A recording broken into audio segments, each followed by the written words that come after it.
start the showcase. Once it starts like 20 minutes from now. The game. No, Game Fest Showcase, yeah.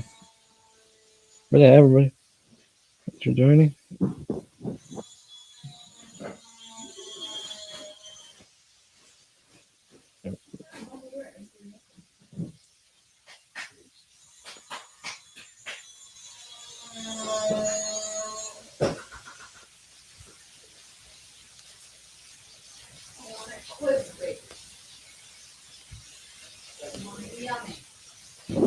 No, I was trying to do something to it. There work out, so let's do it here again. Yeah, figure next time. Let's see. Alright, let's do this. The #1 movie in the world is Garfield. It might be a little early to start talking about it, but let's talk about it. Hey, what's up everyone, it's me, Speed Super Sonic, here's another video, and in this video today, that is right, we are talking about the next Sonic the Hedgehog TV series. I'm sure this might come as a surprise that we're already discussing this, but if you guys aren't aware, this is a topic when it comes to the Sonic franchise that I'm incredibly passionate about and think is very important. In recent years, Sonic has been flooding multiple media markets, and one of those has of course been television. This year alone, we've received 2 seasons of Sonic TV shows, of course being the Knuckles TV series, and then the 3rd and final season of Sonic Prime, with Prime definitely acting as the more main Sonic show, not set in the Sonic movie universe. And as Sonic has continued to grow specifically in recent years when it comes to occupying various different media markets, TV has become essential, and kind of TV has been essential for the Sonic franchise since its inception, with there being so many different shows on the air from the 90s to the 2000s to the 2010s and now the 2020s.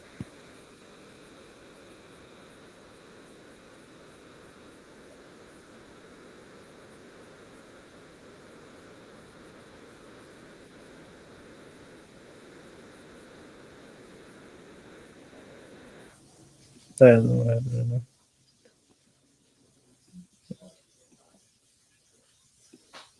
There you go.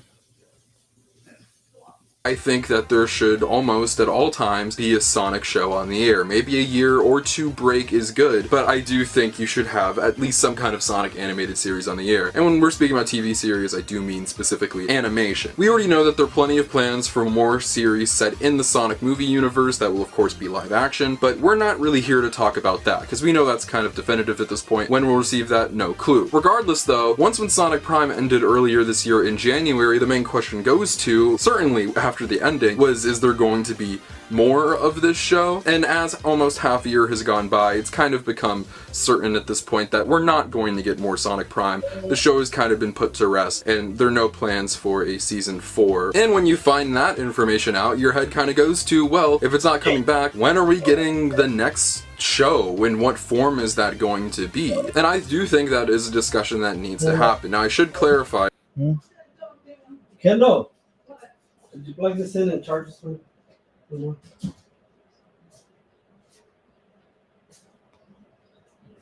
Over here.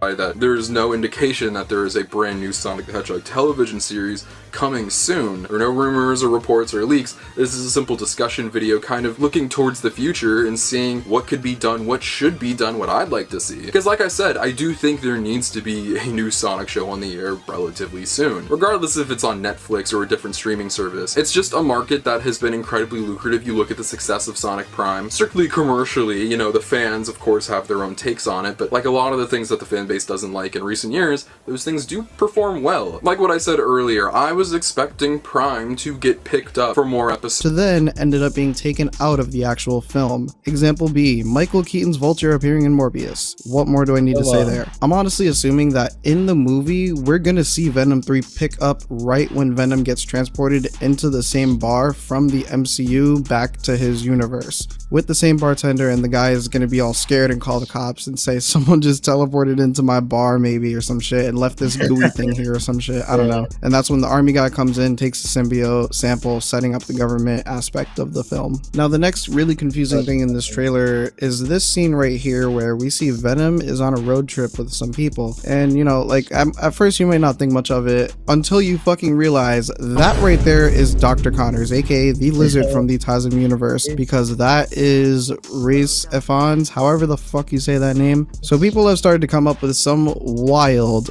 fucking far-fetched theories like, oh, maybe this is before Tasm and that's Peter Parker, the kid in the bottom right corner, and I don't know, all sorts of other crazy shit. Like, oh, Venom is saving Peter from being killed by symbiotes so he can become Spider-Man and this is Andrew's Peter as a kid. I don't know. But I mean, honestly, for this, I'm not entirely sure what's going on here. I had an explanation for the bar scene, but this is odd, definitely. Do I believe that Andrew Peter's symbiotes tried to kill him? Theory, personally, no. My take on this Dr. Connors scene is that Sony is using this again as an attention grab, a fake out, like what they did with Morbius when they put so many Spider-Man references and marketing trailers, then took them out in the actual film. Like, oh, we're just kidding, they are connected. Fuck you, Sony. But yeah, honest to God, just like, please, just do me a favor. Keep your expectations extremely low for this movie. From what I'm understanding, the plot for this movie is essentially the government doesn't want the world to know other things outside of humans exist, like aliens. So they're hunting down Venom, but Venom's planet that he's from, they found Earth and are coming to invade it. Is it just me, or is it funny that Venom 1 is just Venom versus bad Venom? Venom 2 is Venom versus crazy Venom. Venom 3 is just Venom versus Planet of the Venoms. Like, we real life got a Venom trilogy before GTA 6. The fuck is this shit? But overall, what did you think of the Venom 3 trailer? And after my theory / explanation, do you think they still retcon No Way Home's post-credit scene or not? With that being said, I want to hear your opinion, so make sure to comment down below so I can interact with you in the comments. Thank you for taking time out of your day to click on this video. If you're new to the channel, I usually try my best to cover confirmations, rumors, leaks regarding Spider-Man media, and whatever else I'm interested in. So if that's what you're interested in, hit the subscribe button. We're on the road to 6K. Don't forget to leave a like if you enjoyed this video, and to check out my last upload at the top left. Hope you ever had a good day. Hope you enjoyed the video. Until next time. I have thinning happening here. Hair biology. Made.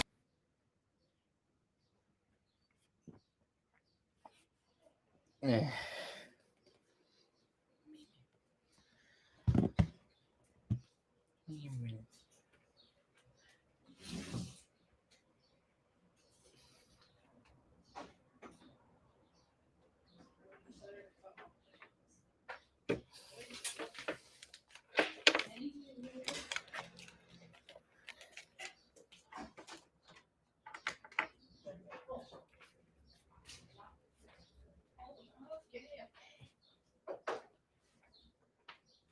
Okay.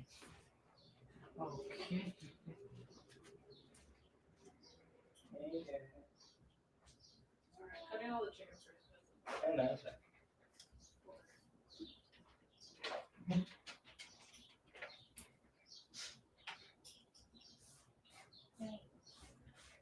Don't do this.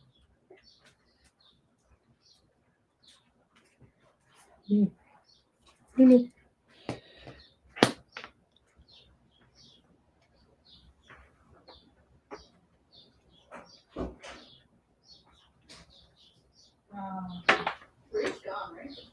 Oh, wait. I know. You have a saw outside. I'll take Moby to the front. Yeah, because I think she's cracking the door again. She's hitting the door again.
things I can see.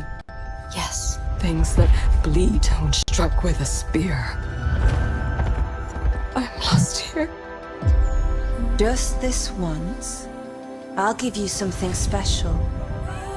I'll grant unto you the sweetest of dreams. I don't really like fighting very much. Believe in your own destiny. Patience is the key, master. Scenes like these are happening all over the galaxy right now. You too want to be an immortal? From this moment forth, thou art arisen. I can feel the hatred, but I cannot feel the source. What's your plan, knowing you have only 66 days to live? Ready yourself. If I want to survive, I have to play their game. Your hopes were always doomed to fail. You have to fight until the end. Everyone wears a mask. You too! I felt as if I was awakening from a years-long coma. Night Springs, a special place, a shifting space.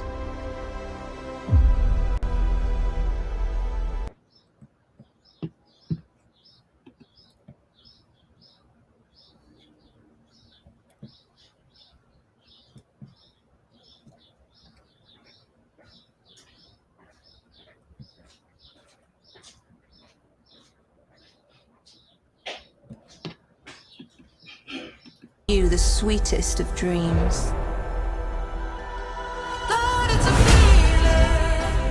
I don't really like fighting very much. I can feel the hatred, but I cannot feel the source. What's your plan, knowing you have only 66 days to live? Ready yourself. If I want to survive, I have to play their game. Your hopes were always doomed to fail. You have to fight until the end. Everyone wears a mask. You too! I felt as if I was awakening from a years-long coma.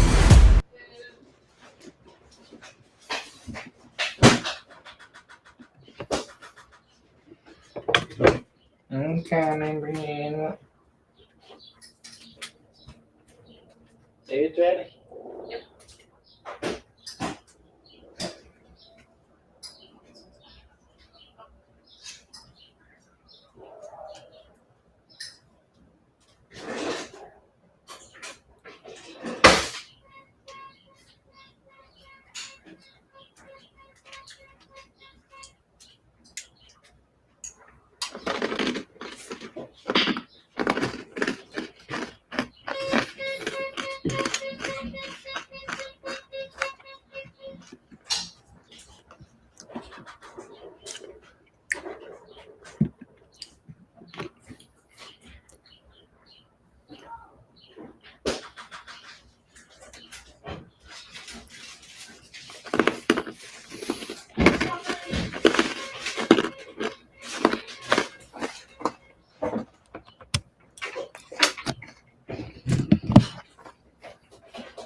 Frank. Really, Luca? He's not here. That's why I let you up.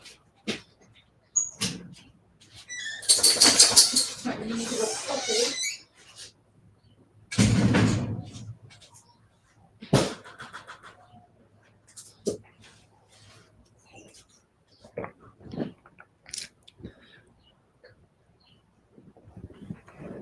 Alright, how's it start? I mean, now we're ready for them.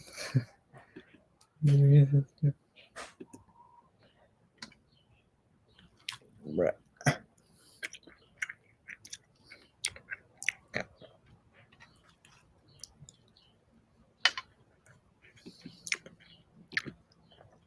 About 24 minutes.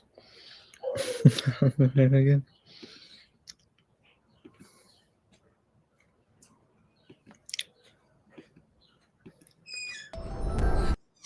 Yeah.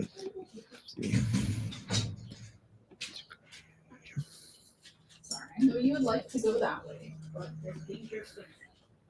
At Discover, everyone can talk to a human representative. That's genius. Without grace or the tyranny of Mesmer's flame.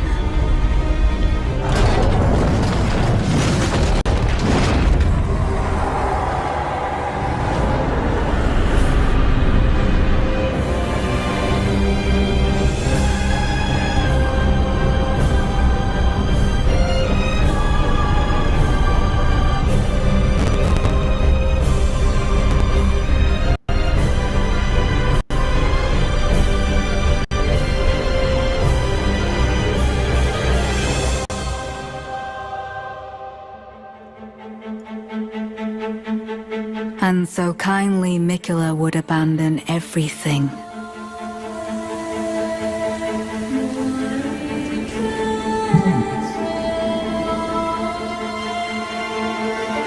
His golden flesh, his blinding strength,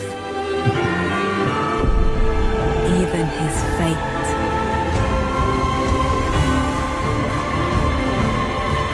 But we are not deterred.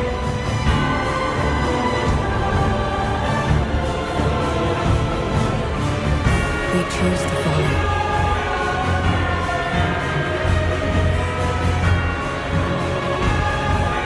Will you walk with us?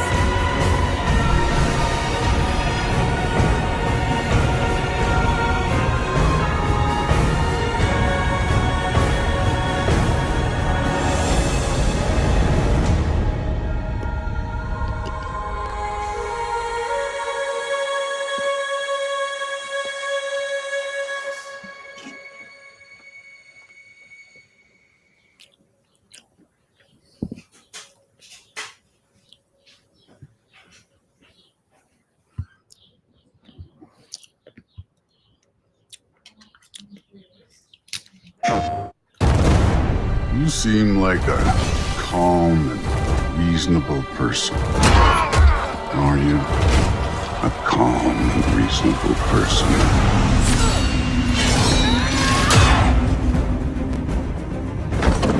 You don't really want war, do you, Kratos?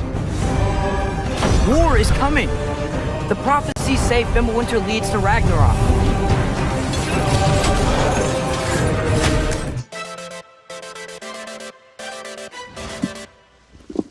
Welcome. We are here. This is GameSpot. I'm Curtin Davina. I'm joined with Lucy James and Tamara Hussein. And this is the pre-show for SGF, Summer Game Fest. The time in which we all come together in the summer, in the heat of LA, in the humid days and the fogginess that we hear, and we come into my grandmother's basement in which we get to talk about games. A beautiful set. A beautiful set. A beautiful set in which I get to imagine the relationship with my grandmother in her basement that I never had, filled with all the things I love. Wonderful. I thought we were talking about video games, but apparently we're digging into your childhood trauma. Yeah, she was an Italian woman. Anyways, we don't have to get into this. I am so happy to be here with you folks. So thank you for being here and welcome. We are here. I want to kick it off by there's a piece of paper, an envelope, and a pen underneath your seats. Oh, okay. You know, I saw that, and I thought someone had left it by accident. And what I would like you to do, I would like you to write down your predictions. Okay. Do not show them to each other. And then when you're done, sign your name, put it in the envelope, and then give it to me. Okay. And then we will reveal. We're doing this now? Yes, right now. Okay. And then we will reveal in the post-show the answers behind these envelopes, and we'll see who predicted things, or got the future. Okay. Maybe you put it into the world. Don't think too hard about it. Well, you said that, and now I'm stuck. Okay. It's fine. I mean, I can only predict that we're gonna have a Jackie Chan Stunt Master remaster master game for the Master system is what we're planning. So, all right. So as we kick this off and they're writing down their memoirs. How many do you want? Just one. Just one. Oh. Just one? Yeah, just one. I'm not gonna take everyone's time, and we're gonna have you writing away and get this going. So this is what, the 4th SGF? This is what we're doing. Second or third? Yeah, we'll find out. Yeah. Not too. I mean, okay. I've done my little letter. Can I put it in the envelope? Or is that... Yes, you may. Yeah, it's going to be bigger this year. I'm very excited. We went down to the campus this morning to pick up our badges and everything. Took a little look. The campus is much bigger. Thank you. Like, it's the area that it is usually in. There's like the first year they had a couple of the buildings, and then it's like they discovered some kind of map stone or something, because then the next got unlocked last year, and then this year. And level up again. Yeah. It's open again. SGF really is a big.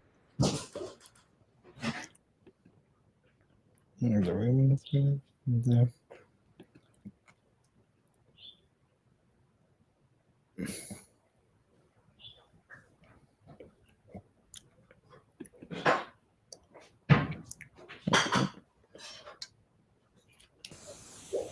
Summer of Dash Pass. Your door to 5 weeks of deals. DoorDash.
What age do boys outgrow that Spider-Man shit? The answer is never. Once you become a Spider-Man fan, there's no going back. You can't outgrow it. It's for eternity. And there's a reason for that. And it is because he is the most relatable superhero. You see, as a little kid, we love Spider-Man because of his extraordinary abilities, like shooting webs from his wrist, ability to climb on walls, and being able to swing from building to building. He was always the hero we wanted to be growing up. But as we grow older, we start to see that there's more to Spider-Man than meets the eye. Because as an adult, we actually start to understand the struggle Peter Parker actually goes through behind the mask and without it. And as grown adults, we can fully relate to some of the horrible things he went through, whether it was losing a loved one, not spending enough time with your significant other, not being responsible enough, or financially not able to make ends meet. Hi.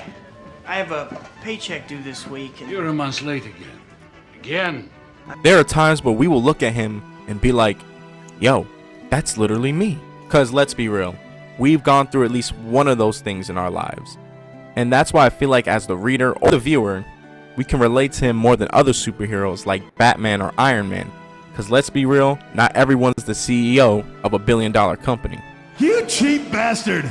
So I just want to go over some things that I feel like, us regular people have in common with him. And to basically show why he's everyone's favorite superhero. They love me. Peter constantly juggles with his superhero life and his personal life, as he has to sacrifice many things in his personal life that he would rather do instead. But instead, some days he has to stop Doc Ock on a Monday morning. You motherfucker! And unfortunately, that gets in the way of his hobbies that consist of him going to college, getting good grades, and of course, spending time with Mary Jane. Like, imagine being a full-time superhero, then having to go to school on time, then right after, go to your job just to get yelled at by your boss for being late. Parker, you're late, man. I feel like some of us as adults struggle with trying to balance different aspects of our lives, like Peter does. For us, it could be trying to keep a job while being a full-time college student. Pizza time. Or it can constantly be that you're working all the time and not being able to spend time with your family. Then unfortunately now you have to sacrifice or cancel one of those things for something that you feel like is more important. I'm sorry. You don't deserve this. In Peter's case, he always chooses the safety of New York City over his own job, and in some cases, even his own girlfriend. A lot of men would break down under pressure on dealing with these kind of things on an everyday basis. And the way he tries to balance all these things in life is something that us men respect a lot because we realize he's not perfect, just like us. And then I want to talk about how we can relate to him on how he deals with loss. Whether it be Uncle Ben, Gwen Stacy, or Aunt May, he handles it in a way that, to me, is inspiring. Because at first, he blames himself for their deaths as he starts to think about the things he could have done instead, or should have said instead, which is something I feel like people who have just lost a loved one say to themselves if they feel like they could have done something about it. For someone who goes through so much pain in his life, physically and mentally, he goes out there still and makes jokes and smiles at people under his mask while saving them from danger.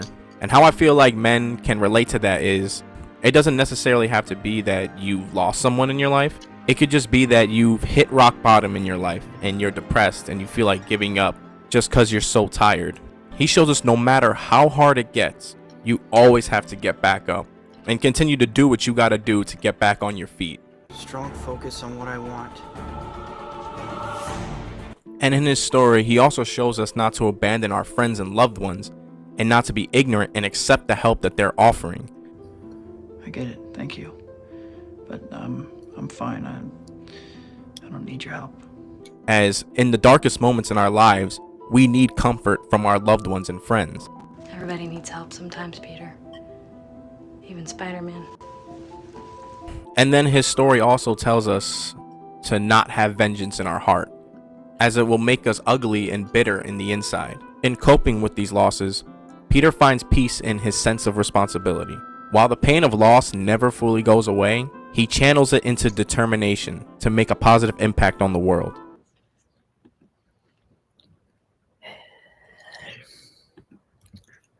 And where's a good kind of starts for it though?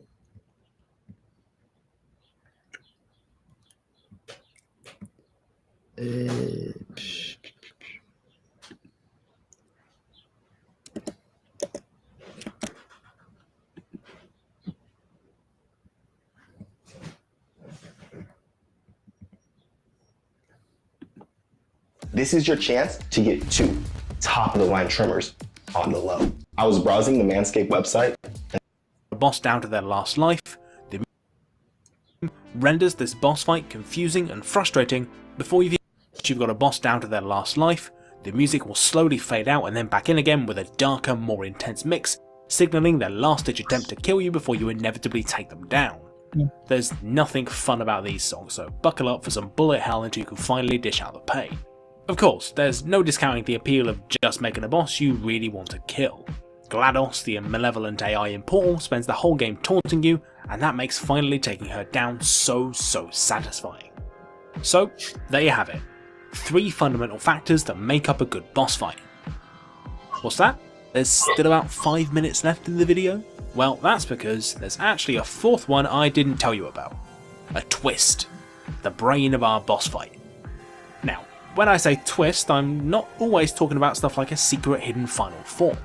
I'm speaking more broadly about bosses that have a conscious awareness of the player in their design. The best possible example of this is in the best boss in Dark Souls, Orville and Smudge. Every boss in Dark Souls sees you fighting one guy, or sometimes a few copies of the same guy. In this one, however, you're introduced to your classic weird looking Dark Souls boss. Yeah, wait, what? Who's this guy? And then it sinks in that you've got to fight 2 very different bosses with completely different movesets at the same time. Laurel and Hardy represent the halfway point of the game and are a test and a twist on everything you've learned up until now. Getting to grips with 2 different movesets is tough enough, but the twists keep coming. Upon getting to grips with the fight, a player can take comfort in the idea that beating one will make the fight much easier. Nope, it turns the other one into a supercharged version, juxtaposing the player's expectations once again. It's in moments like these that the influence of the designer on the player becomes most evident. In Divinity Original Sin 2, there's this big sarcophagus at the end of a big room-spanning puzzle that may as well have a "fat loot here" sign.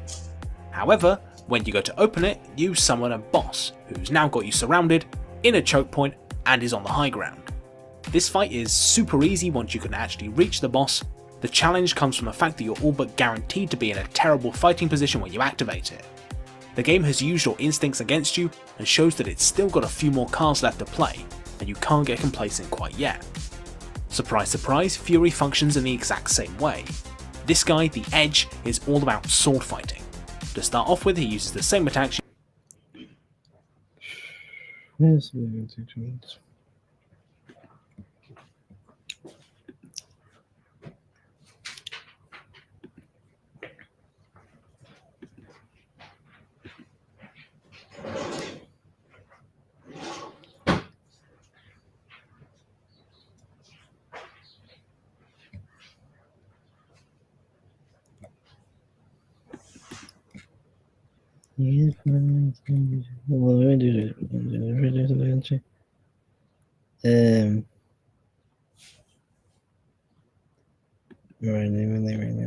still talking.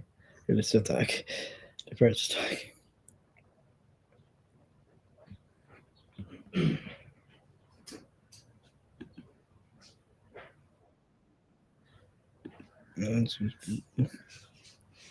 It's 10 minutes.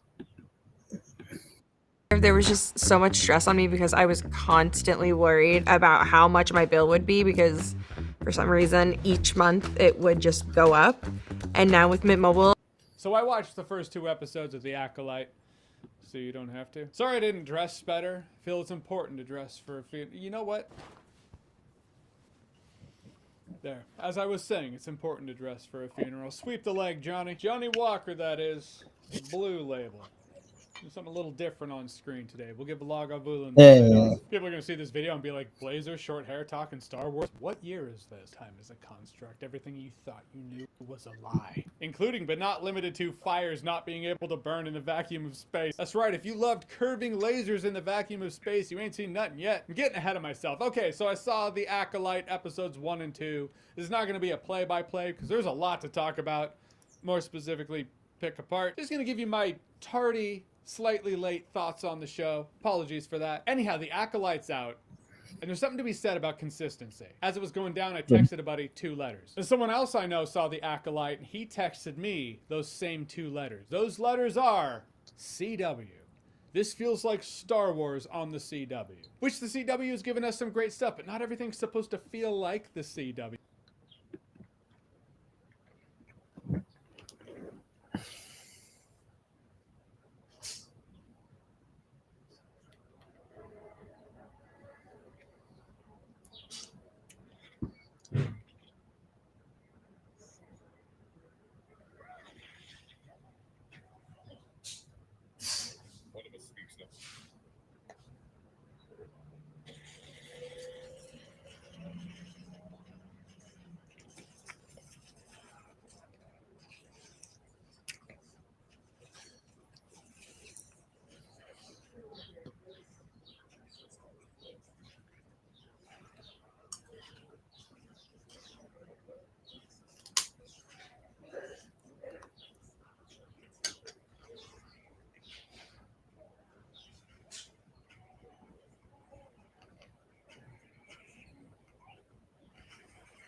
Star Wars feeling like the CW, that's a problem. And just letting you know, I haven't read those High Republic books, so if there's information in here that I'm missing, well, you've been warned. I preface all that because the beginning text of this show says that, or there's peace in the Republic, but a few have chosen to learn the Force in secret, which implies it's different. It says a Okay. few, not two. So they're not talking about rule of two. So these aren't Sith. They're just other folks who are learning the Force in secret. And one risks exposure for the sake of vengeance, which I just have questions at that point, which I hope they answer. They could answer it. Hope is a strong word. I actually don't give a fuck, but for the sake of continuity, as I'm a fan of continuity.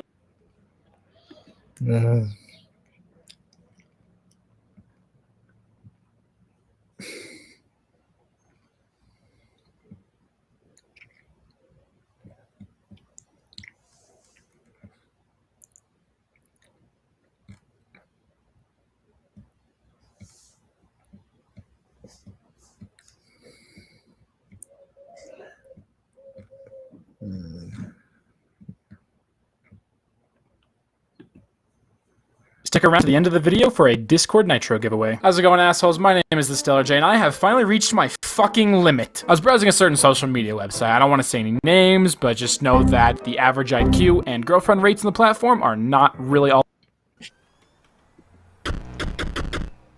When I loaded up Inscription for the first time and the option for new game was not available, my first thought was not, what the fuck, my game's broken, I downloaded someone else's file, Donald Trump hacked my game at 4 a.m, Inscription subreddit, please help. No, I've been surprised by that. Thankfully, that game was filled to the fucking brim with dope-ass shit, so it didn't matter. But listen, Breath of the Wild, Bendy and the Ink Machine, Doki Doki Literature Club, Portal 2,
It's finally summer and I have the next couple of months to myself. With classes out the way, I don't have to use all my free time in making these videos. This is gonna be paradise.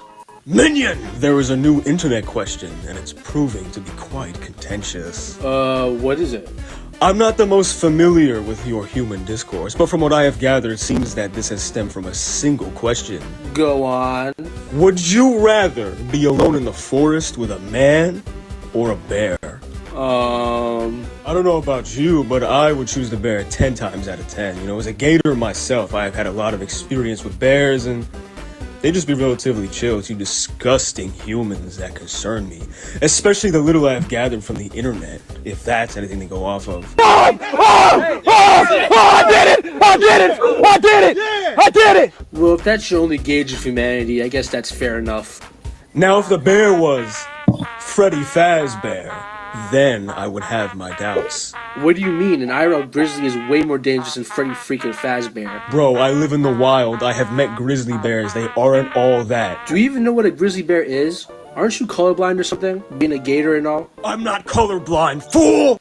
How do you think I picked out my orange sweater? But anyways, I knew you humans weren't too bright, but this takes the cake. He's literally metal. You don't know what you're talking about, man. How dare you question me? Shut up, you freaking sewer salamander. 3 hours later. Grizzly bears beat freaking tigers, man. Didn't Freddy Fazbear lose to him after with a crowbar? Do you think that a human with a crowbar can beat a grizzly bear? Don't even start. Freddy Fazbear. No, Freddy, no, Freddy's gonna win. No, I don't want to hear about Freddy Fazbear. Most intelligent gator.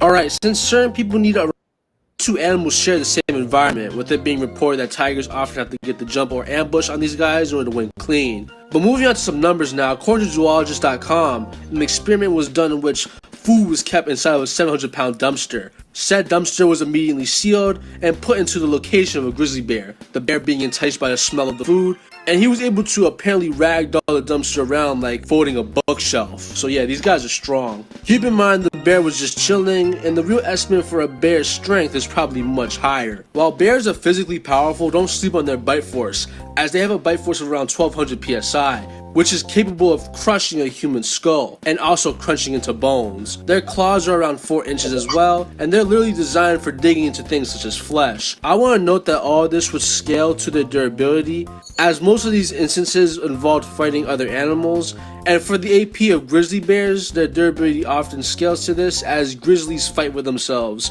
a lot. So yeah, they're not like glass cannons or anything like that.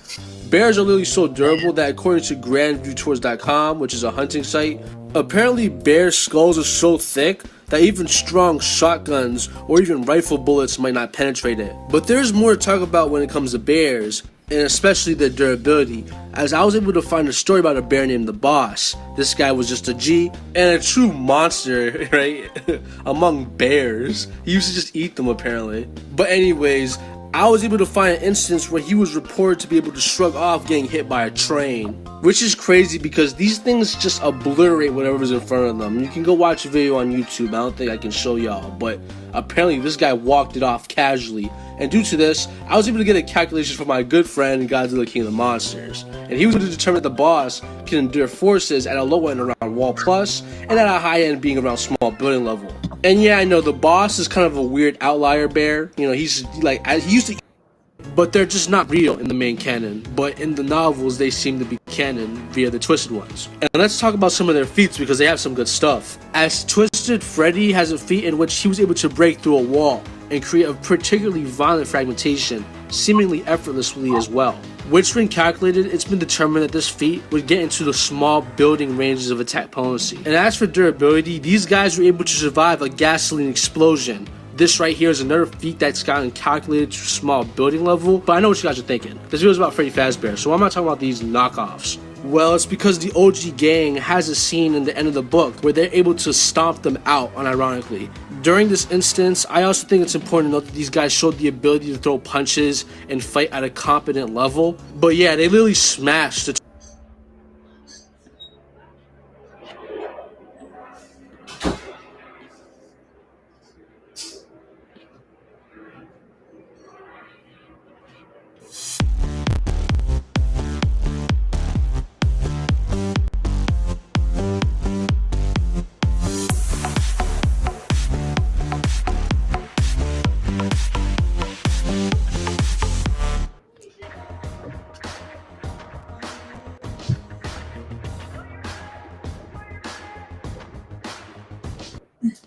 Uncle Jay, are you being back already? I don't know. I don't know.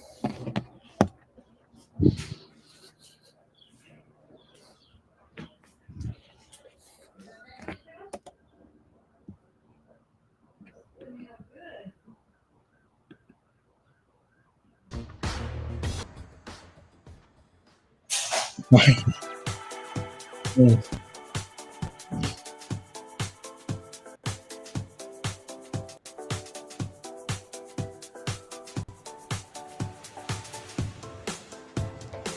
welcome to the stage the creator of the Game Awards, Jeff Keighley.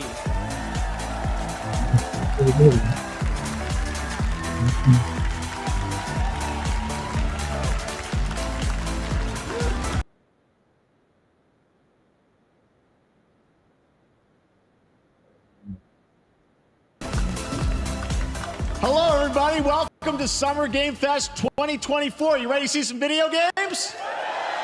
Yeah. We are so thrilled to be here with you, and this is a showcase of what's next for games live from the YouTube Theater here in LA. Now, if you're watching this show, first of all, welcome. I know everyone around the world is joining us for this special moment. And I know if you watch this show, you don't just play games, you deeply care about this art form and the health of this industry. The good news is that we have a lot of amazing games to show you from creators around the world over the next 2 hours.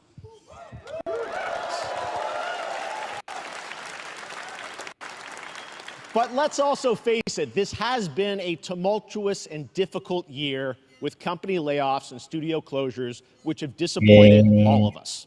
But there's also something else happening. Our industry is evolving and changing. And thanks to digital distribution, smaller teams and new creators are finding incredible success.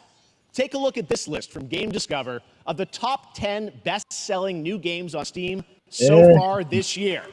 2 of them are considered, big company games, but the other 8 come from indie, mid-sized teams, or solo developers. I look at this list, it's pretty cool, right? And I get inspired that new ideas, new teams, and smaller creators can and will break through. It's a reminder to big companies that they have to treat their developers right, because today there are many paths to sustainability and success, and that's what makes this industry so great.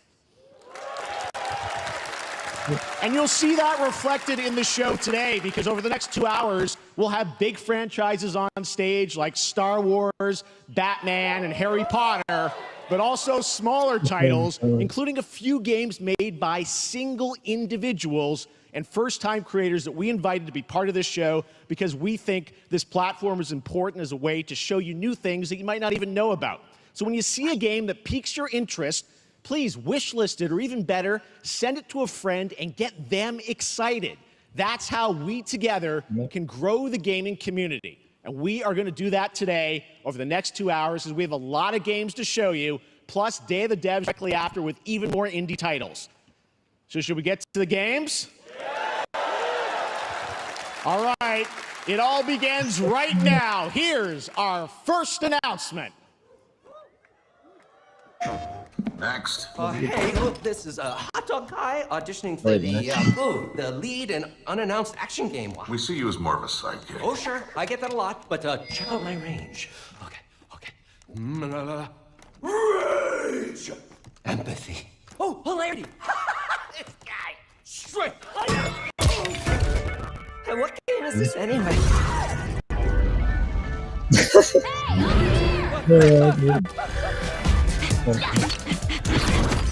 Hey, neat costume. I gotta get me one of those. Ooh, sandwich. Sorry, gotta go. Who is that?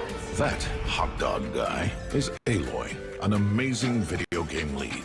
Thunderjaw went mad and is tearing through the valley. Don't worry, I'll bring it down. This is gonna be fun. Yeah, right in the eye. And touch fire attack. A lonely hero, hunting machines all by herself. Hello, I have friends, you know. Let's do this! Right. A friendly hero, hunting with her pals. Hey, whose side are you on? Exploring, Wow, what is this place? collecting all the shiny things, Woo, buddy! and making a home.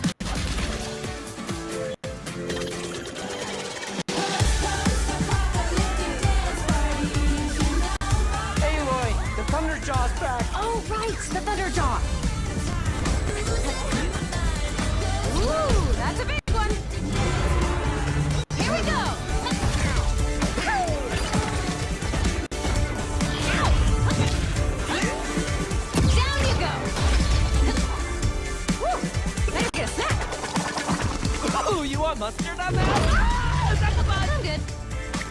There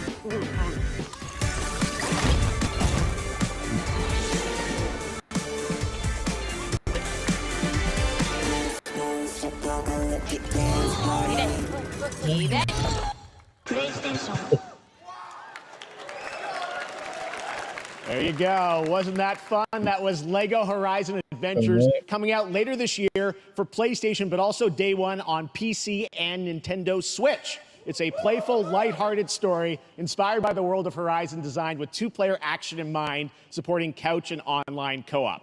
All right, now we're going to completely shift the tone to the next game from Torn Banner Studios, the developers behind Chivalry 2. For their next project, they are proud to announce No More Room in Hell 2, the sequel to the 2011 award-winning Source mod.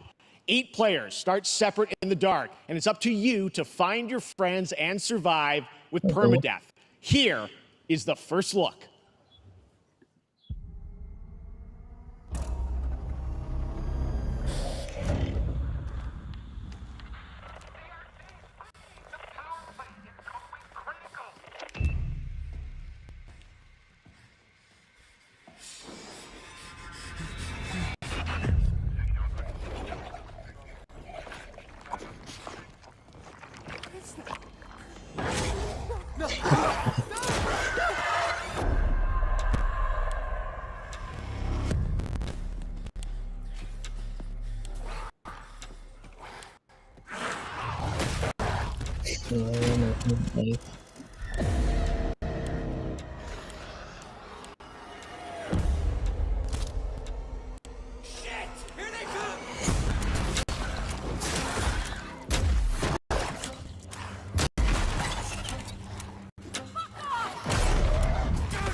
That's pretty interesting.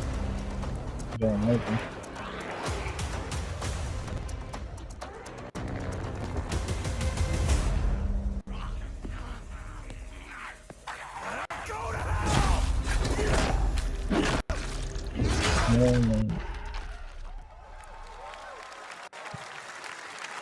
Coming this Halloween. Looks really, really intense. All right, to introduce our next game, please join me in welcoming someone who I've known for over a decade. She's been a huge fan of some of our reveals, like Street Fighter 6 a few years ago, and of course, Final Fantasy 7 Rebirth last year when she was sitting in the audience. Well, this year, she's joining us on stage.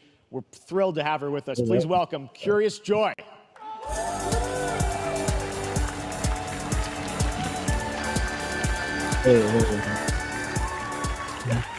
Thank you, Jeff. Hi, everyone. I am so excited to be here at Summer Game Fest. I'm here with you today to share some even more super fun trailers. So let's get straight to another world premiere. This is a highly anticipated game from a beloved franchise. Let's take a look.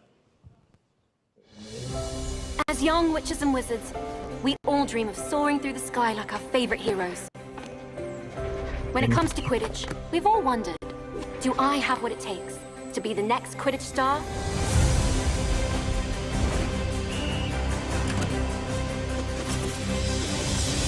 To beat your toughest opponent? To keep your composure in the face of adversity?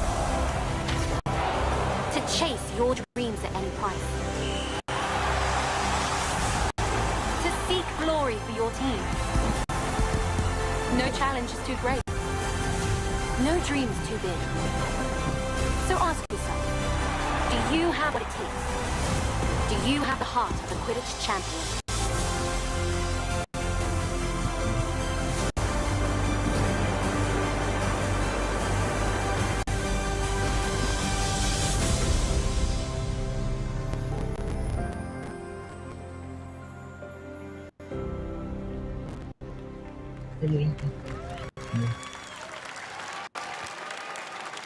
That's Harry Potter Quidditch Champions launching worldwide on September 3rd for consoles and PC.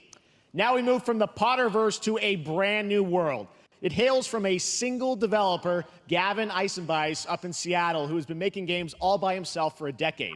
His last title, Choo Choo Charles, was a fan favorite, and he showed me this next game a few months ago, and I really wanted to debut it here.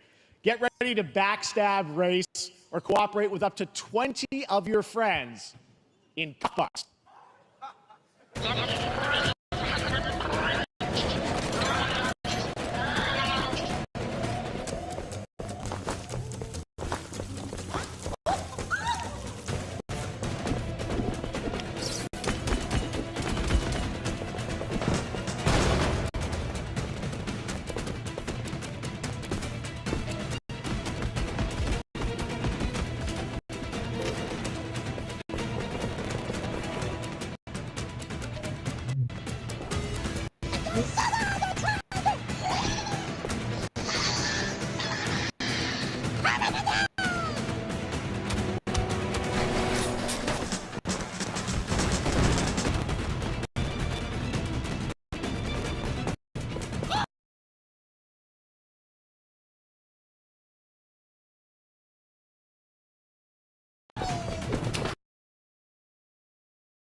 That's a fun one, right? And remember, that's all made by one person. Congratulations, Gavin. So glad to have that on stage.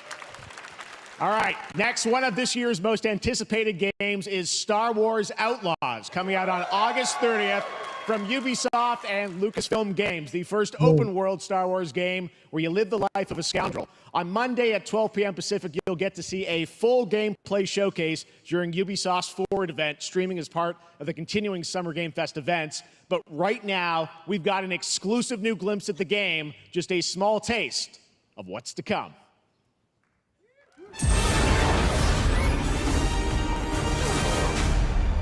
A friend needs a little something stolen.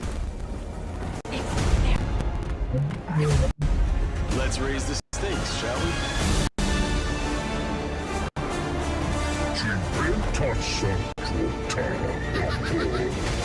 Hold tight!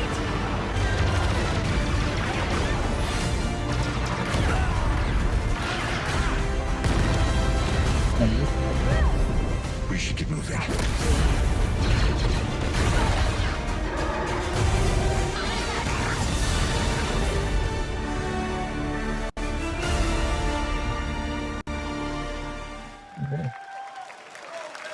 I think I spotted Lando there. So great. And by the way, I'm just noticing everything we're showing you so far, I think is going to be, coming out, this year, Cuffbust. I'm not quite sure, but it's so cool that there's stuff that we're going to get to play in the next few months here. All right, well, moving back to smaller teams, a few weeks ago, I had a chance to play through this next game, and I have to say, it is really spectacular. Neva comes from Nomada Studio, the creators of the Game Award-winning game Grease. It chronicles the story of Alba, a woman bound to a curious wolf cub. Here's your first ever look at the gameplay.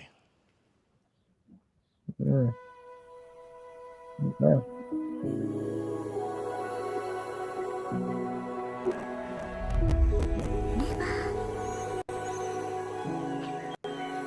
Halls of time. Let us all for death prepare, or on the last great journey fare. Let me not then die ingloriously and without a struggle. But let me first do some great thing that shall be told among men hereafter. Each of us shall endure this world's life until the end.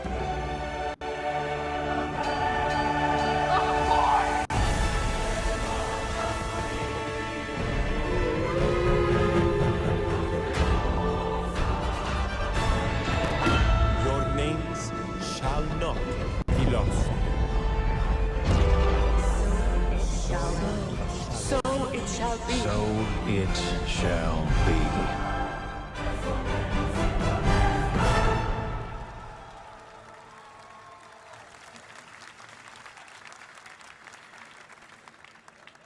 Hello everyone at Summer Game Fest.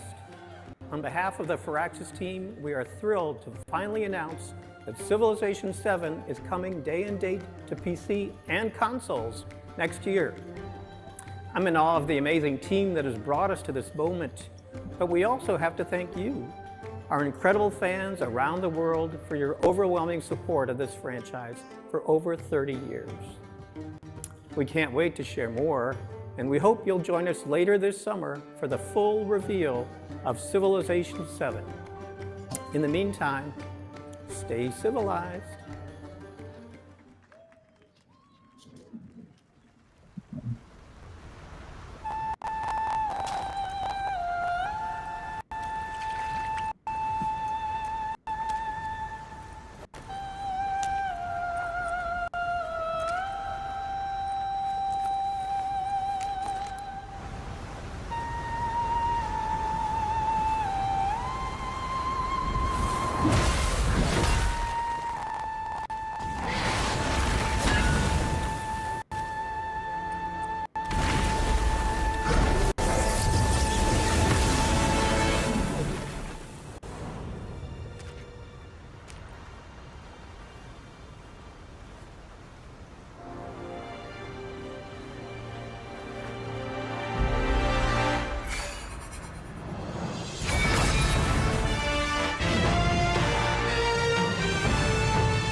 Perhaps humans were fated to build the monoliths, reaching heaven and returning with a gift.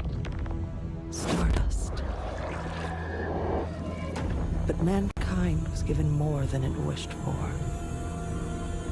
Not progress, but chaos.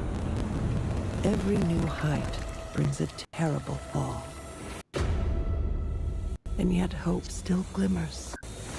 Even in the depths of the unknown, like mayflies, we die to live again.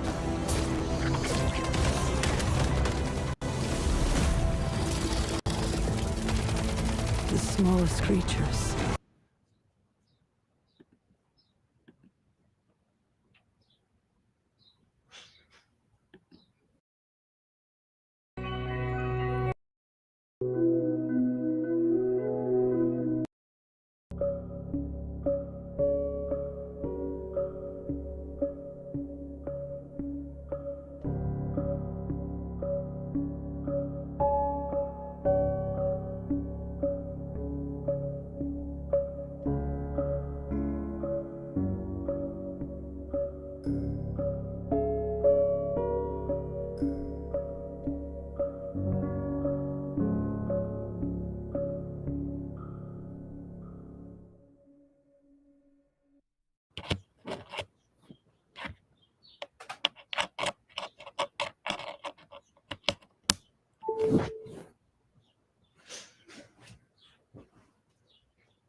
ありがとうございます。アトラスの橋野です。今日は副島さんと一緒にこのステージに立ててとても光栄に思ってます。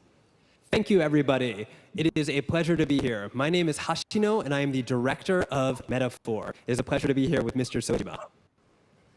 このゲームはね、アーキタイプという他のゲームでいうところのジョブですね。その姿に主人公たちが変身して明日の未来のために戦うというとても熱い RPG です。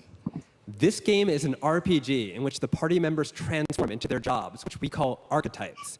These archetypes allow you to fight against your enemies.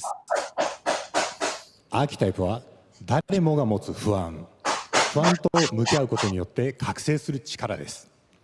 すべてのアートワークは力強さとオリジナリティを意識して描いています。その総数は40種類以上にも及び、経験を積ませると一部のアーキタイプは進化することもできます。Archetypes are the embodiment of power born from the will to face your fears and anxieties. We gave it our all to instill each and every archetype with a feeling of strength and uniqueness in each of their designs. In total, there will be more than 40 types of archetypes available in the game. These archetypes can gain experience and even evolve. Some of them can evolve into stronger versions. メタファーはアトラスの RPG、我々が作ってきた RPG のノウハウをすべて結集させて作っています。とても大きなボリュームのゲームです。今日はこのアーキタイプをテーマにした最新のトレーラーをお持ちしました。ぜひご覧になってください。ありがとうございました。So we are pouring all of our acquired expertise into this game to make it as exciting as possible. In fact, we've even brought our latest trailer today, which is centered around the topic of these archetypes. Thank you very much, and we hope you enjoy it. It is said that we all have inherited heroic virtues deep within us. The reality is, we oppress, we fight.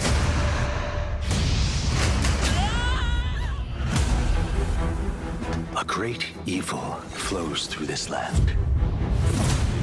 You have found a way to wield true magic.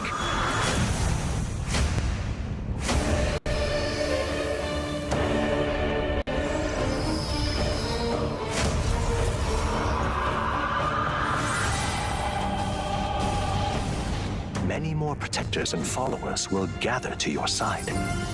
Remind people that the same powers lie dormant within them. On guard! You must acquire more archetypes and bring them together. How's this? Gower! No holding back! Now you've acquired a most interesting power. An archetype whose existence was only theoretical. You wield power now.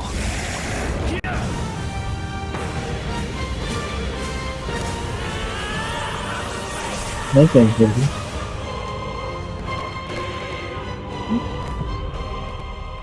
So.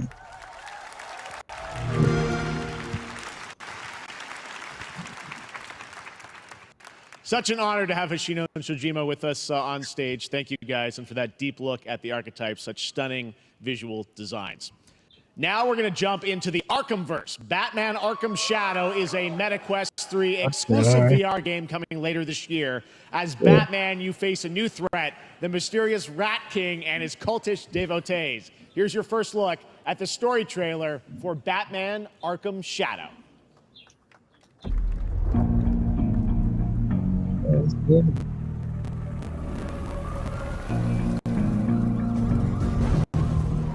There's a new darkness overtaking Gotham, driving the city mad. The only light left is from the fire in the streets, casting shadows of rats on everything that was once good.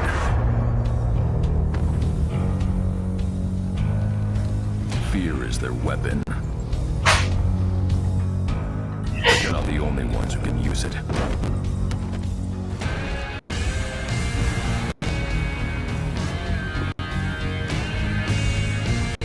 The Rat King will stop at nothing to destroy my city. How far will I go to destroy him?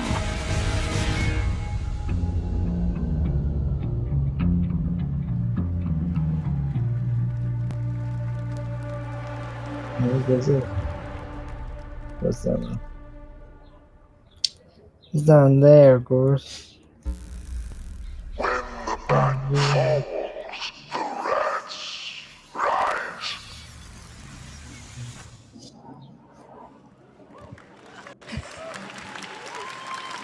That's it. I am looking forward to heading back to the Arkhamverse. Now, it is time to update fans on a legendary fighting game franchise. And that includes me. Because I have been a fan of the series ever since one of its first iteration and have been playing each one ever since. So, let's check it out.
Okay.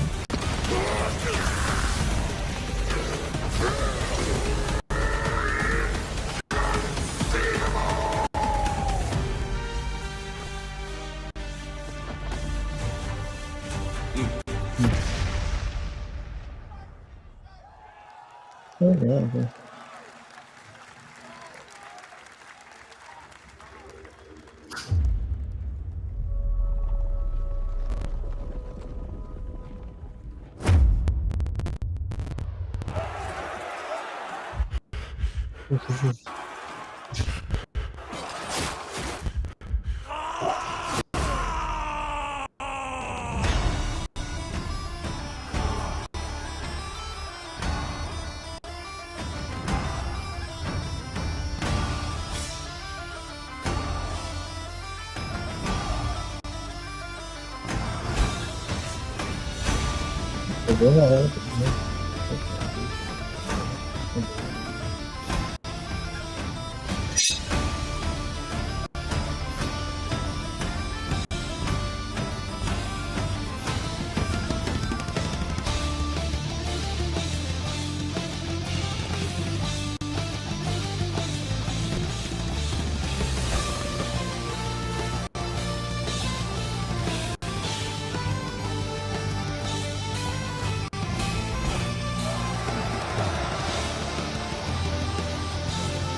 Test of power. I guess we'll see. This will be when the true battle begins.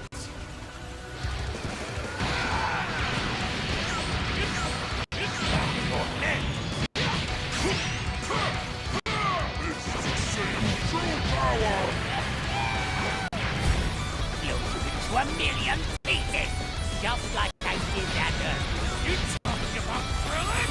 Don't you dare! I'm not going to hell alone. You were only a ride. Are you ready? Do it! Well, the way you slice it, there's one way to save her. Bye, my friends. No matter what it takes, I need to rescue Gohan.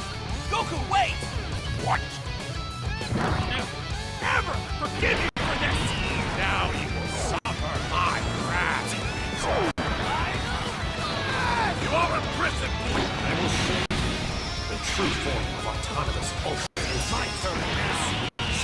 prepaid. Let's do this. This is stuff you don't think you can live. There's no way.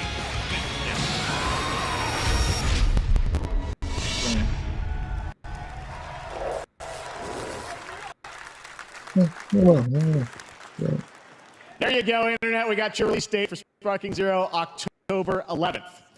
Now we step into the world of Delta Force Hawk Ops, a free-to-play tactical shooter available to play on all platforms. Here's a look at their multiplayer FPS extraction mode. Team, rally up. We've got a new mission. Operation Lightning Strike. The situation at Zero Dam is now very serious. With conflicts escalating between Havoc Corps and Al-Saragon, it's time to take action. Objective: collect and decode the Manobrick located at the tourist center at the southeast region. We need to utilize terrain for stealth insertion. Execute swiftly and silently. We're in position. Looks like someone beat us to it. We need to pick up the pace. Luna, clean the balcony. On your mark. Go, go, go! Clear the area! Shield down. I'm going in. Shit! They've got a flamethrower!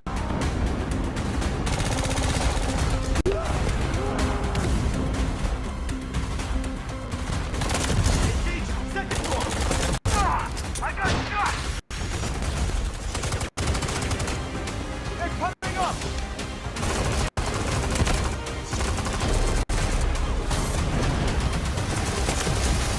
All clear.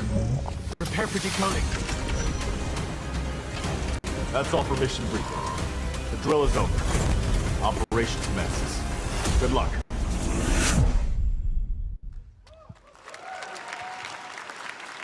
But that is not all. The game's premium campaign mode, Black Hawk Down, is a reimagining of the original game that is also fully licensed to recreate moments from the award-winning Ridley Scott movie. Here is your world premiere first look at that gameplay.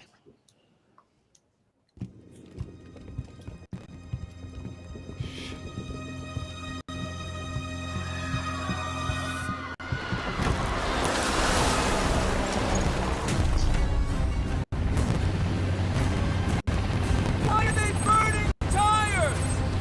RPG! Hold on! All units prepared for landing. 2 teams, 1 foot. Clear. Secure and capture a key in your cabinet. Over. Get down! Get down! Enemy attack! Air strike! Enemy vehicles coming! Vehicle under attack!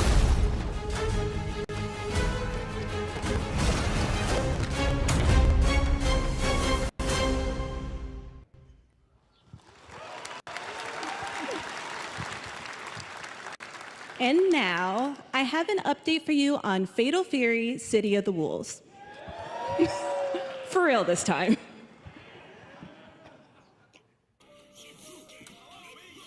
Or we? Ja, ben al damn.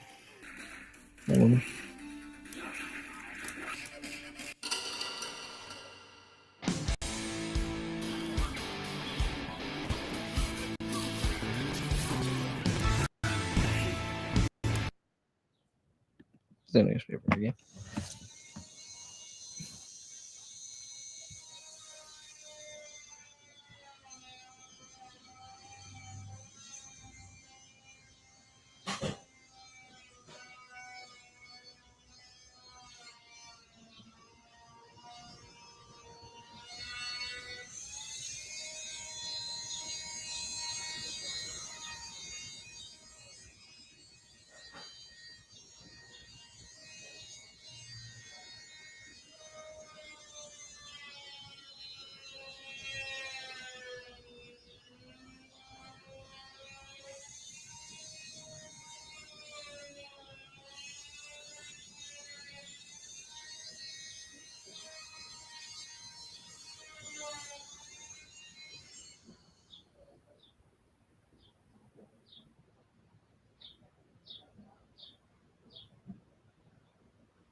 Oh, yeah, that's us.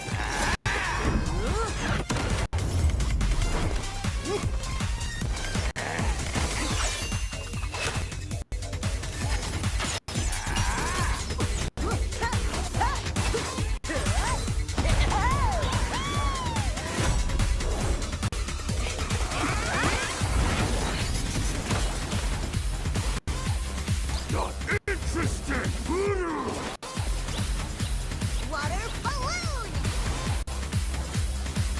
Lots can make that for ya. You're next.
We're back here at Summer Game Fest, and that was a look at Mecha Break with its immersive aerial and ground combat with lightning-fast maneuvers. Next, Jason Blum and his Blumhouse banner have become synonymous with incredible horror films over the years, like Get Out, Megan, and last year's Five Nights at Freddy's. Well, now Blumhouse is entering the video game world in a big way.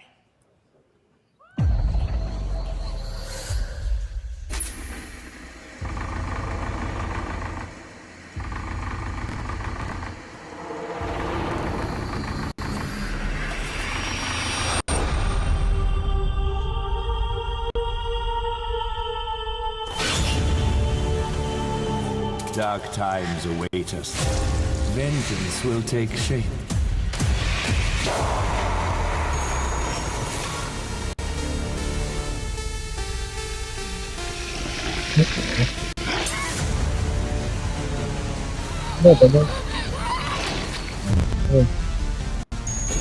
I cannot sleep.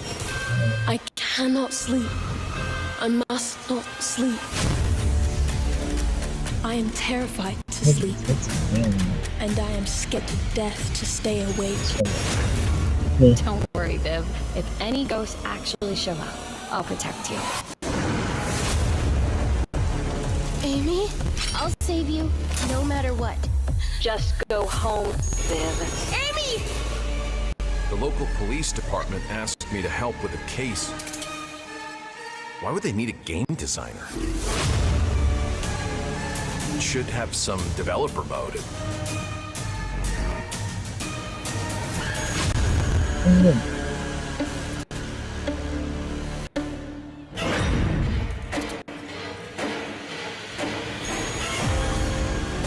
Dark times await us.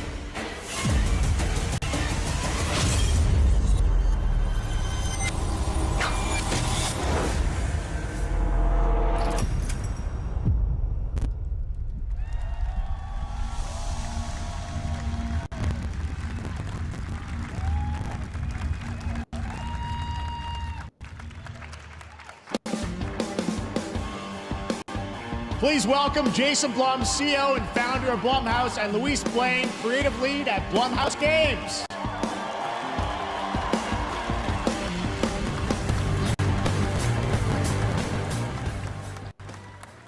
Hey guys, so we got ourselves a full slate there. That's incredible. So Jason, tell us a bit about why did you want to get into games like this? What are we doing?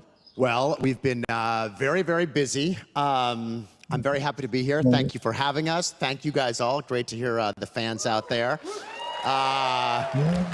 You'll all be very happy to know we're working at this very minute on the sequel of Five Nights at Freddy's. It's coming. Don't worry. Anyway, horror is, to my great relief, getting more and more popular. Our movies are working. It's working on streaming. It's working in live events. And we wanted to try and take our approach to movies and apply it to games. And that's what you see here. We're going to do independent games. We're going to look for creators and give them a platform and encourage these creators to be weird and subversive and find the most effed up, scariest things they can and put them into really cool games. Well, they look great. It's a really diverse, cool slate. Luis, tell us a bit about, we saw a bunch of games there. What can you tell us about kind of the overall lineup of games? Well, as you just saw from our slate, our horror games are a lot like Blumhouse movies. They come in many different flavors of fear, which means there's a horror game for everyone. So maybe you're a fan of nostalgic 90s experiences with a bit of a twist, intense first-person shooters, or maybe, Jeff, you just want some bonus murder in your otherwise very cozy farming sim.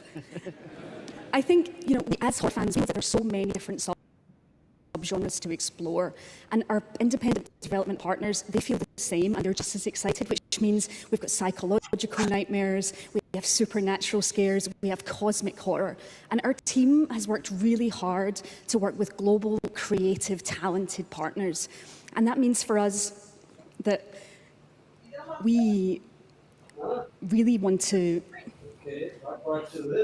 as we're working in indie projects, which means that we can take risks, we can be flexible, and really we can push the limits of what's possible in scary storytelling, and we're so excited. Yeah, no, it looks awesome, all the stuff you have there, and I know, we'll get into when games are coming out, but some of these are coming soon, Jason, right? We got a good slate. Well, yeah, we're on PC and console, and yeah, we wanted to start with not just one, but we wanted to start with a few games. So you want to tell us about those? Yeah. So Fear the Spotlight is our first release coming later this year, and it really hits our mission statement. It's an amazing 90s horror experience.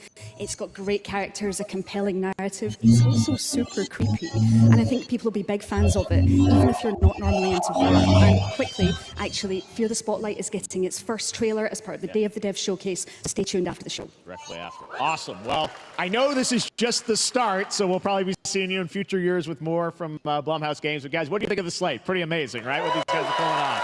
Jason, Luis, thanks so much for being here at Summer Game. Thank you, guys. All right. And now here's the world premiere of a brand new Power Rangers game with a retro feel.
Cute.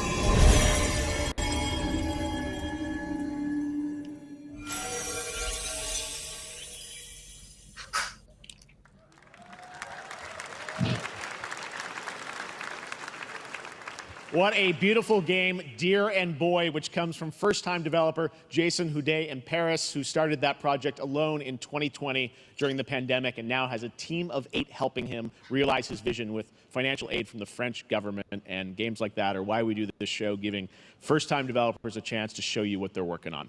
All right, next, after a long wait, Kingdom Come Deliverance 2 is arriving later this year. This is a first-person open-world action RPG from Warhorse Studios. Here is a brand new look.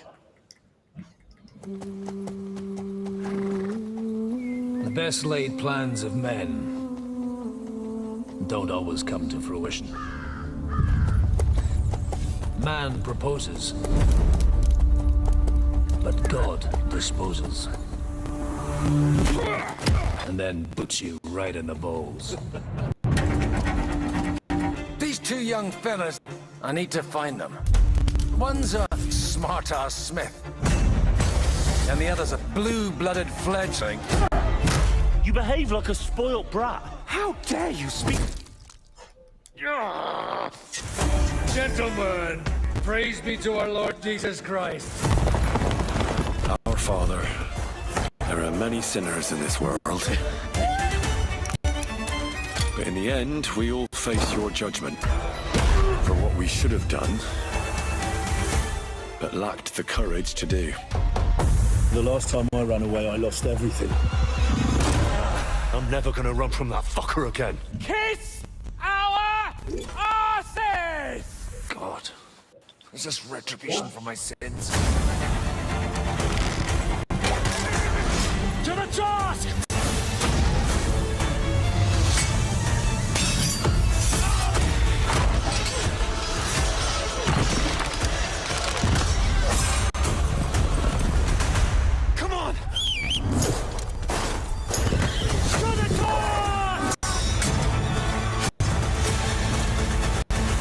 Fucking task.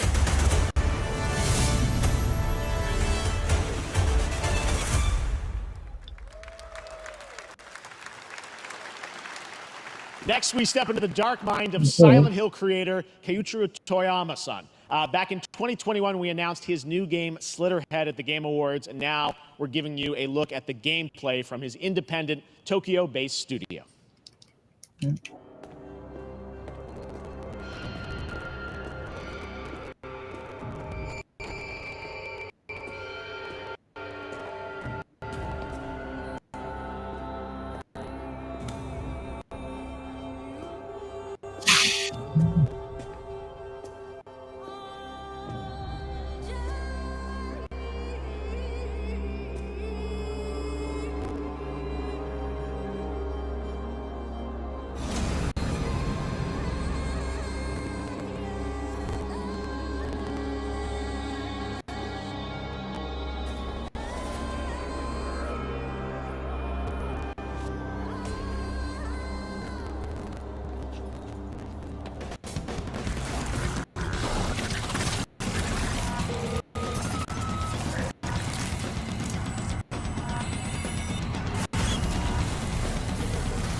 I agree.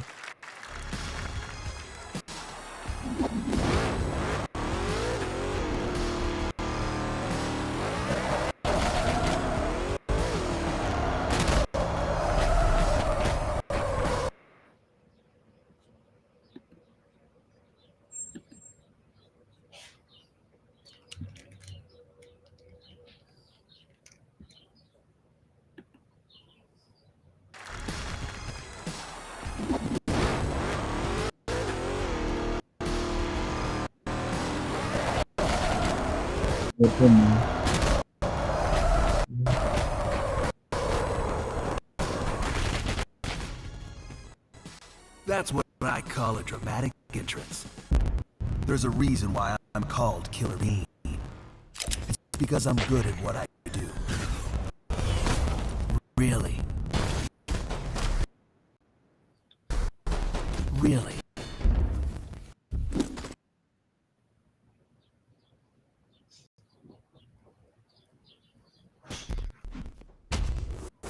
Good.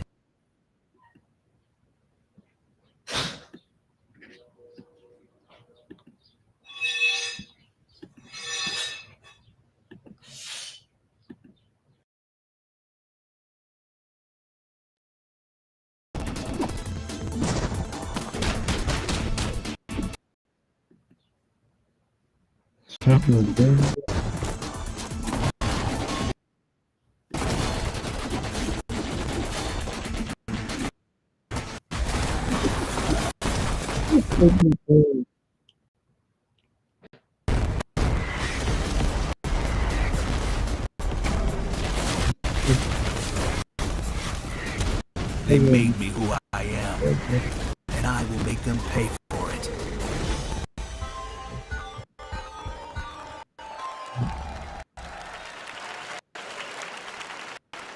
Glad you liked that one. That was Killer Bean, a third-person roguelike shooter made by another single developer, believe it or not, right here in Los Angeles. Jeff Liu, who previously worked as an animator on movies like The Matrix Reloaded. So fun. It's amazing what can happen in this industry. All right, to introduce their brand new game, please welcome from the Game Bakers, a small independent studio in Montpellier, France, Audrey Laprince and Emmerich Toa. Hello, Jeff, everyone. I'm very happy to be here. When we created our studio, Emmerich and I, we promised each other to always come up with something new. So after Fury and Haven, we're here to introduce our new game, Cairn, a survival climber. When I was a teenager, my dad prepared an expedition to Mount K2, but half of his team didn't come back. And I've always wondered, why do alpinists risk their lives in such extreme conditions? This is something we wanted to explore in Cairn. Cairn is a game about what it takes to go beyond your limits. You climb a mountain to reach a summit never reached before. And the climbing gameplay is the challenge. It's very intense and realistic. It's a face-off between you and the mountain. And what you're going to see in the trailer is not from cutscenes. It's the actual climbing gameplay. Yeah. You can see more later today during Day of the Devs, but now let's have a look.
Nice.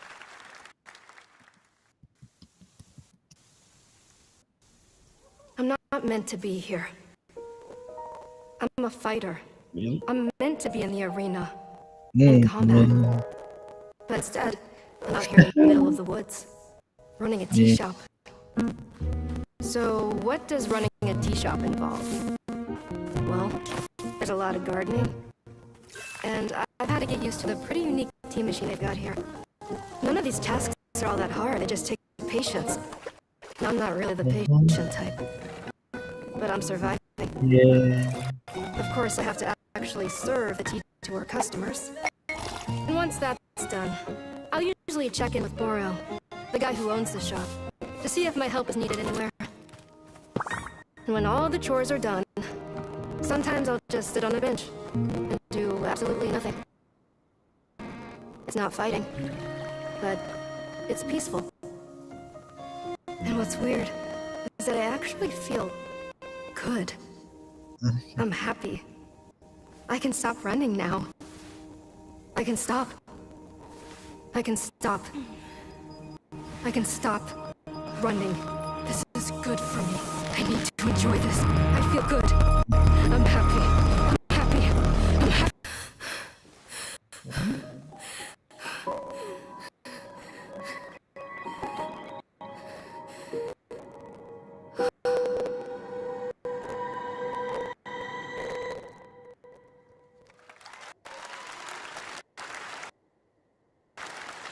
That was Wonderstop, the announcement of the next game from Davey Redden, the creator of the Stanley Parable. I sense there's a twist coming, as you would expect from him in Ivy Road. Cannot wait to play that. All right, now here's a look at the story trailer for Unknown 9 Awakening, a narrative action-adventure game that tells the story of Haruna, a young woman born with the ability to venture into the fold, a dimension that overlaps our own. Turn your thoughts inward and focus on your shade. Do you feel it? I do. Your progress is impressive lately, Haruna. These are incredible. They called themselves the Sahin. 9 among them were chosen and shielded from death. The Unknown 9. Does this have anything to do with why Vincent is here?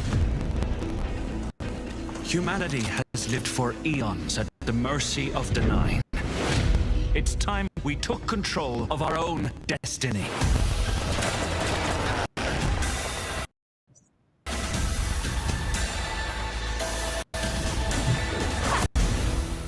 Why are you so interested in Vincent, anyhow? He killed someone I loved. Remember stepping. Find your target and bridge the gap. You don't belong here. You're wrong.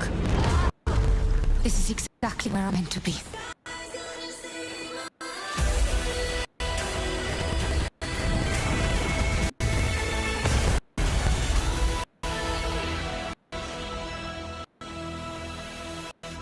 The Fold is a strange place. Vincent found something down there.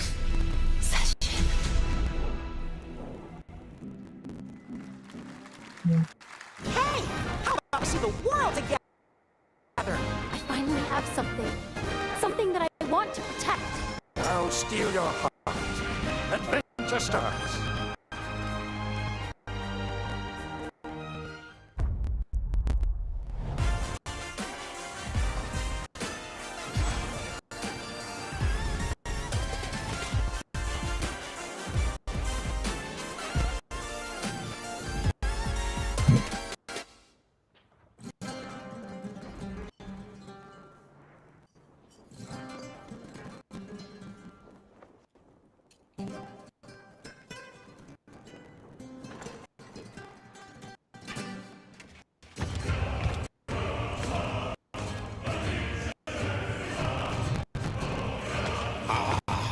Delusion taken form walks into my great hall.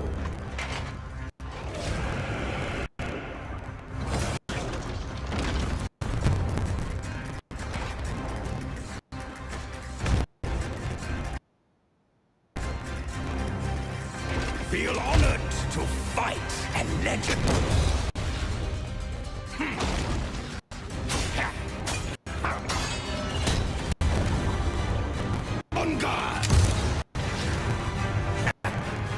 greatest. Final chapter.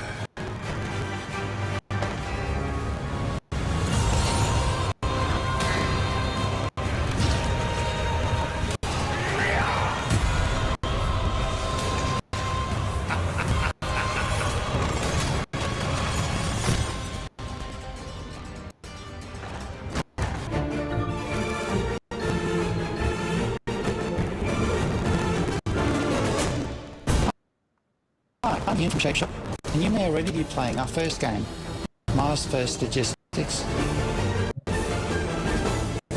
We're Trinket Studios, creators of Battle Chef Brigade, and this is our card battler RPG, Battle Suit Aces. We are Studio Any%, and we're making the Marsfield Archives, a game about building and exploring connections. Hi, we're Midnight Munches. We just released a demo for one-button bosses, or boss rush game, with a single button to press and a ton of bosses to beat. Hey, I'm Husband, game director at Huscrofts, and this is Rogue Eclipse, our epic spaceflight action roguelike, where you'll have to customize and master your starfighter, take on merciless armadas, and vanquish a fleet of colossal super destroyers. And we do have one more game that's very early in development. Hi, I'm Eka, creative director of Outer Loop Games, makers of Thirsty Suitors and Falcon Age. In our new game, explore the world in an upgradable mech and cook up tasty dishes for local communities. Fight off corpos, discover new dosa recipes, and reunite with your strange loved ones for one last meal. Project Dosa is a game about life, death, love, and food for the soul.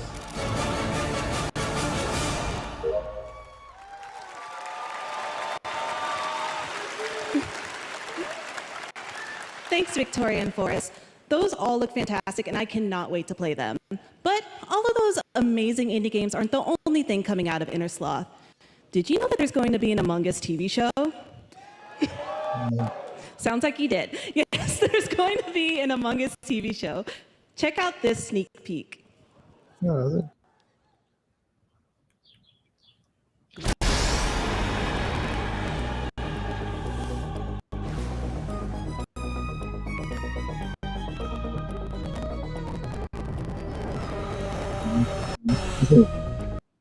what it is?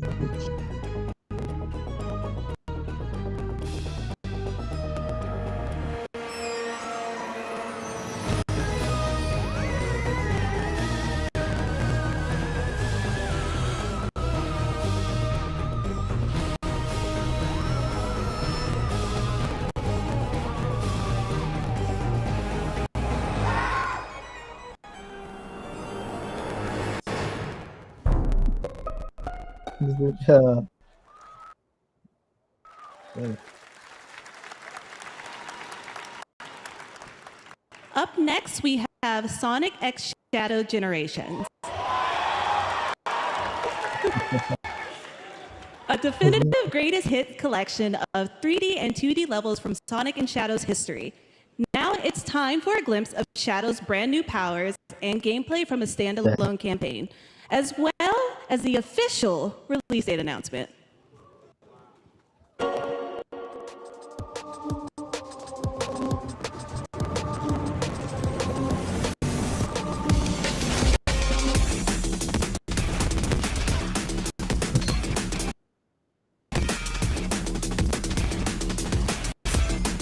Good.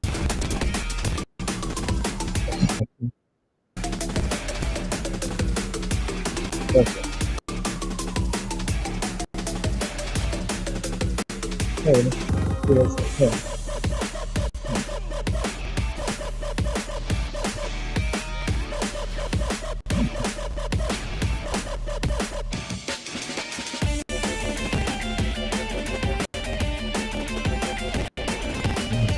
Good.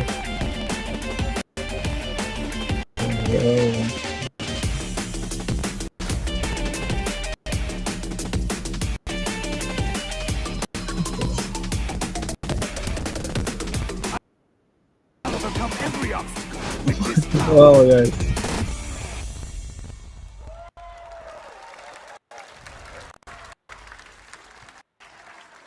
Nice. Oh, you're roasting. The Year of Shadow, right? A movie coming in December, too. Exciting stuff. All right. In the upcoming online survival game Dune Awakening from Funcom, there is one small decision that unleashed a chain of events which set the stage for the story the player will experience. Let's find out for the first time what that is. The only peace I find is a future that never happened.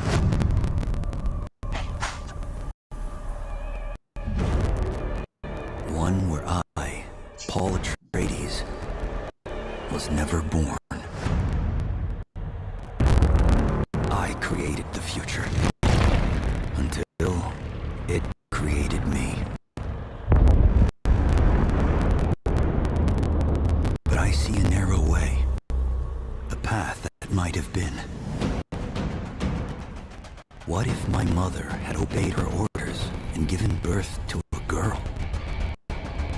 Everything would change. Dr. Yue exposed before his betrayal. A world where my father lives. House Atreides surviving the Battle of Arrakeen. Sardaukar deployed to protect the spice melange. A war of assassins spreading across the planet. Fremen exterminated. No Muad'Dib. No Lisan al-Gaib. No Kwisatz Haderach. All of my visions lead to horror. Except for this one. This one leads to you.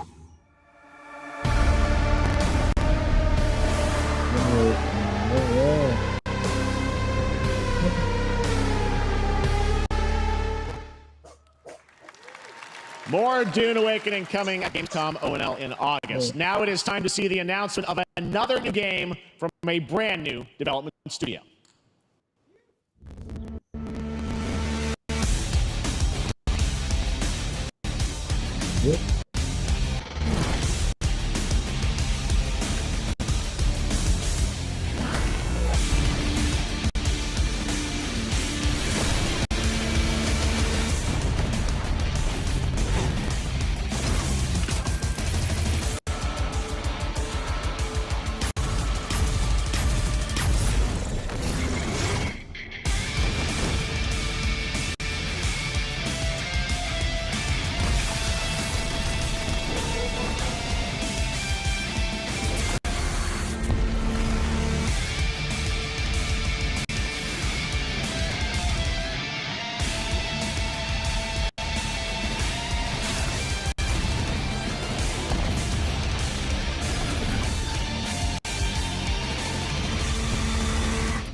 To tell us more about Battle Aces and show you the gameplay, here's David Kim from Uncapped Games.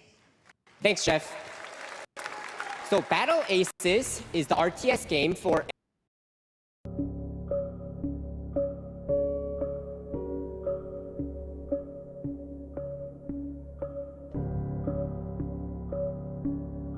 MMOs, or Hearthstone did for card games. So Battle Aces is an action-packed army versus army game that has a high emphasis on the strategy. We want to bring this type of very specific RTS fun to players in two major ways. First, we want to amplify both the in and out of game strategizing through unit decks. And what makes unit decks very cool is not only will players be able to define the exact way that they wish to play, but also players will be able to experience an endless possibility of strategies. Second, we want to eliminate the tedious clicks required to play an RTS as much as possible so that players playing this game are experiencing only the fun parts of playing an RTS game. So, if you want to learn more about Battle Aces, or if you want to sign up for our beta test that's coming up very soon, then please make sure to visit our website at playbattleaces.com. Thank you. Thank you, David. That was fantastic. All right. Our next premiere unveils the exciting new destination for a game that Shadow dropped at the Game Awards last year, the Finals, with its unparalleled destruction wrapped in the world's most deadly game show. Now, after dozens of updates and 2 seasons, we're unveiling where contestants will be going in the all-new season starting next week on June 13th. Sharpen your katanas and welcome to Season 3 of the Finals. If they hit that reset button, it can take us anywhere.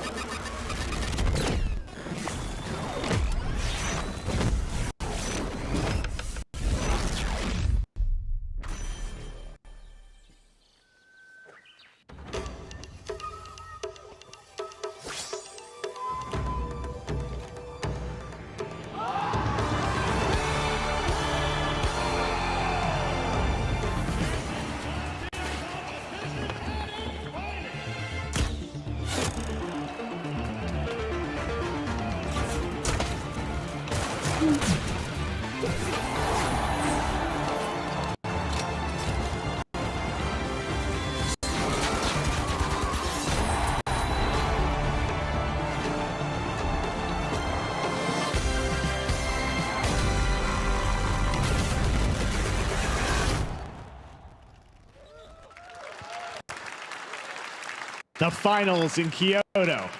All right.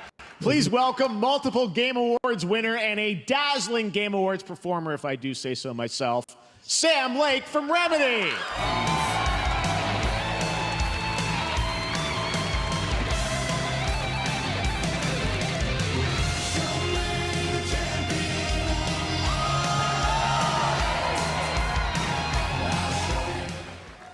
I think that's enough. Thank you. Hi. You see, this is now the only way they let me come on stage to tell you something exciting news about Alan Wake 2.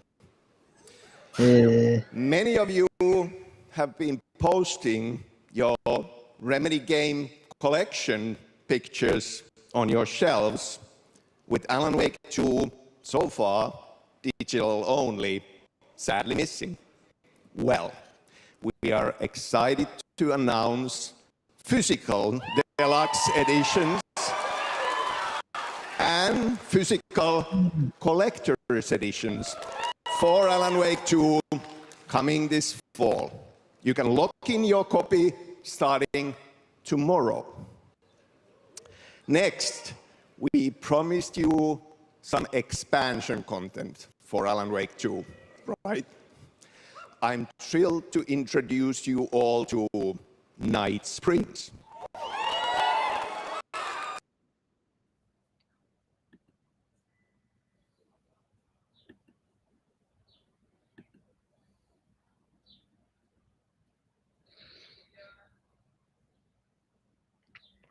Well, that was fun. There he goes.